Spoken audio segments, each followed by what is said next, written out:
শৈশবকালে অকারণে মায়ের মার খেতে খেতে পার হয়ে গিয়েছে। যে সেই মার না মাথায় চুল ধরে টানতো এবং মাথা ধরে কাঠের সাথে আঘাত করত এবং বালিশের উপর মুখ চেপে ধরতো। তারপর কৈশোরে পা দিতে না দিতেই যখন ক্লাস 9-এ উঠি, তখন দিল বিয়ে, তাও ফুফাতো ভাইয়ের সাথে। সে প্রবাসী, তাকে আমি কখনোই পছন্দ করতাম না। ফোনে বিয়ে হয়েছে আমাদের, যখন ফাইনাল পরীক্ষা দেব তখন সে দেশে আসছে।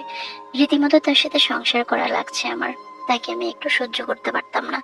সে বিদেশে চলে গেল, যখন তারপর আবার সে দেশে আসলো, তখন আমি পরীক্ষা দিয়ে ফেলেছি। এভাবেই তার সাথে আমার 4টা বছর যাওয়া আসার মধ্যেই ছিল। আমি তাকে একেবারে সহ্য না করতে পেরে আমি তার থেকে 4 বছর পরে সেপারেট নিয়ে নেই। আমি ইন্টারমিডিয়েট পাশ করে নেই, তখন আমি অনার্সে পড়ার কথা বলি, তখন অলরেডি আমার সেপারেট হয়ে যায়। কিন্তু বাবা বলে অনার্স করে লাভ নাই, আমাকে অনেক দূরে একটা ডিপ্লোমা কলেজে ভর্তি করানো হলো। তার 1 বছরের মাথায় আমাকে বিয়ে দিয়ে দিল, আবার দ্বিতীয়বারের মতো। কি আর বলবো, কপাল পোড়া। তার কি আর সুখের ঠিকানা হয়? না, বিয়ের 1 সপ্তাহের মাথায় বুঝতে পারছি আমার জামাইটা ভালো না। বিয়ের 15 দিনের মাথায় জামাই বাসা নিয়ে ঢাকায় চলে আসলো। ওদিকে আমার মা আমাকে বারবার বলতেছে যে বাসা নিয়ে চলে যাও, তা না হলে সংসারটা টিকবে না। চলে আসলাম ঢাকায়, ভর্তি পরীক্ষা দিয়ে অনার্সে ভর্তি হলাম, কিন্তু সে টাকা পয়সা দিবে না আমাকে, পড়াশোনা আর করাবে না। ফার্স্ট সেমিস্টার পরে পড়াশোনা বাদ দিয়ে দিতে হলো। এর মধ্যে বাচ্চা পেটে চলে আসলো। বাচ্চা হলো কিন্তু শান্তি জিনিসটা চলে গেল। শাশুড়ি জামাই মিলে টর্চার করতো, মানসিক টর্চার। বাসায় মেহমান দিয়ে সবসময় ভরে রাখতো। মেয়ের 15 মাস বয়সের মাথায় আমি আবার প্রেগনেন্ট হই। তখন বাসায় মেহমান দিয়ে ভরে রাখতো। জামাই খাওয়া দাওয়া কোনো কিছুই আমার পছন্দ করতো না। এবার একটা ড্রেসও কিনে দিতে চাইতো না, দিতও না আমাকে। মাকে বললে বলতো সহ্য কর সহ্য কর। পরের বাচ্চা ছেলে হলো, ভাবছি সুখের মুখ হয়তো বা এখন দেখবো। কিন্তু সুখ কি অবাগার কপালে ধরা দেয়? জামাই অতি মা ভক্ত। আমার বাসার পাশেই আমার বড় বাসুরের বাসা, কিন্তু আমার শাশুড়ি এসে ছেলের কাছে থাকতে চায় না, কারণ ওই ছেলে ওনার বউকে ভয় পায়। আর আমার স্বামী তো আমায় টর্চার করে রীতিমতো। এখানে অনেক মজা পায় আমার শাশুড়ি থেকে, কারণ টর্চার করতে দেখলে ওনারও ভালো লাগে এবং সুখে থাকে। আমার স্বামী বাজার থেকে ফল তরকারি ভালো ভালো খাবার কিনে এনে সবার আগে মাকে আলাদা করে দিয়ে দেয়। রান্না করলে ভালো ভালো খাবার ওনাদের আগে ভালোটা খেতে দেয়। 2 বাচ্চা নিয়ে নাজেহাল অবস্থা আমার, তখন দুটোকে বাড়তি খাবার খাওয়ানো লাগতো। সাহায্য করার মতো কেউই ছিল না আমার। শাশুড়ি সারাক্ষণেই শুয়ে বসে থাকতো। এর মধ্যে জামাই নতুন একটা ফ্ল্যাট কিনেছে, এখন টাকা হয়েছে আমাদের, কিন্তু সুখের নাগাল আমার আর পাওয়া হলো না। এখন আমার সহশক্তিও বেড়ে গিয়েছে, কোনো কিছুতেই এখন কষ্ট পাই না। রোবট হয়ে গিয়েছি আমি। ওদিকে মায়ের বাড়িতে বললে বলে যে সহ্য করো সহ্য করো, কোনো লাভ নেই আমাদেরকে বলে। এভাবেই দিন রাত কেটে যাচ্ছে আমার। আমি 2 বছর ধরে তোমাদেরকে সেখানে পাঠিয়ে দিয়েছি, মানে আমার বাবার বাড়ি থেকে আমি 2 বছর আগে অলরেডি আমার স্বামীর বাসায় উঠেছি। এই 2 বছর আমি আমার বাবার বাড়িতে যাইনি, যার কারণে মনে হয় যে টর্চারিংটা আমার উপর আরো বেশি হতো। এই কারণে আমার স্বামী যে আত্মীয় স্বজন সবার কাছে আমাকে অনেক আজে বাজে কথা বলতো, আমার পরিবার নিয়ে, আমাকে নিয়ে। সুখ আসলে আমার কপালে দেখা দেয় নাই। সুখের যে আশায় বিয়ে করেছি, এখন আছি নিজের মতো করে, বাঁচার চেষ্টা করি, নিজের মতো করে একটু ভালো থাকার চেষ্টা করছি, এই আর কি।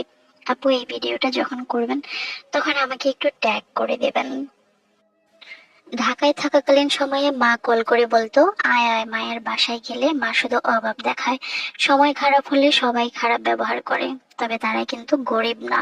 আমার সাথে অভিনয় করে টাকা না থাকার। আমার বাবা কিন্তু বড় পোস্টে চাকরি করতো।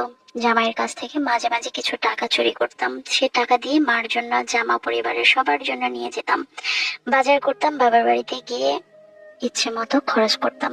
বাবা কিন্তু মাসে লাখ টাকা ইনকাম করেন, তাও মা নাই নাই বলে সব সময়।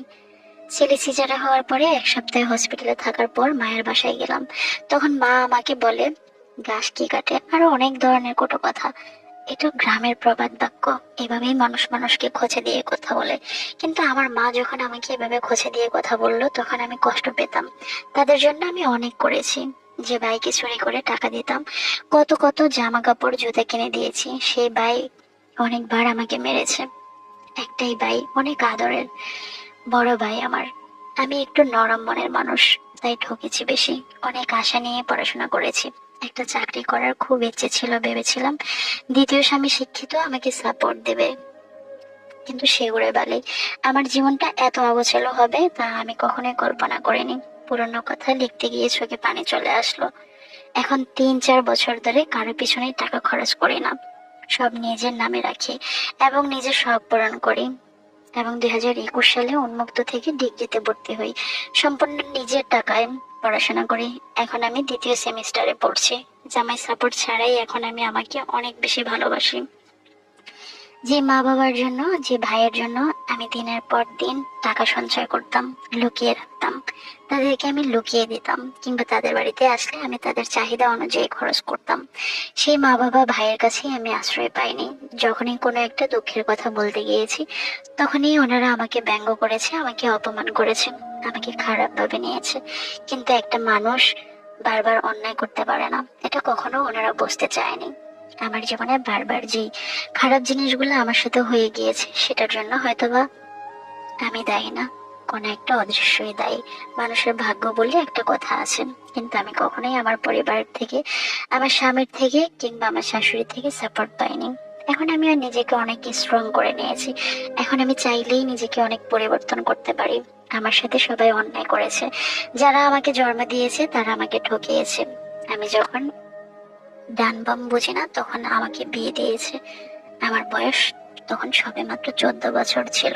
আমি লাইজু কেরানীগঞ্জ থেকে আপনাকে আমার জীবনের গল্পটা পাঠালাম। আচ্ছা বোন লাইজু, মানুষের জীবনে আসলে সবাই সুখী হয় না। মানুষের জীবনে উত্থান পতন, খারাপ সময়, এগুলো সবসময় আসে। ফার্স্ট টাইম আপনি অসুখী হয়েছেন, সেকেন্ড টাইম আপনি সুখী হবেন, বিষয়টা এরকম না। অনেক মানুষ এমন ভাগ্য নিয়ে আসে যে পৃথিবীতে যতদিন বেঁচে থাকে ততদিন সুখের নাগালেই খুঁজে পায় না। এটা মানুষের ডেস্টিনি। তবে আমার মনে হয় যে খারাপ সময়গুলোতে পরিবারের সাপোর্টের ভেরি ইম্পর্টেন্ট। পরিবারের সাপোর্ট ছাড়া একটা মেয়ে, একটা ছেলে অনেক অসহায় ফিল করে, অনেক খারাপ থাকে। কেন যে পরিবারগুলো বোঝে না। আর লোভ জিনিসটা মারাত্মক ক্ষতিকর জিনিস। হাজবেন্ডের টাকা চুরি করে পরিবারকে দেওয়াটা আমার মনে হয় যে আমার জায়গা থেকে খুবই অন্যায়মূলক কাজ। হাজবেন্ড ভালো না হলে হাজবেন্ডের টাকাও কাউকে দেওয়া উচিত না।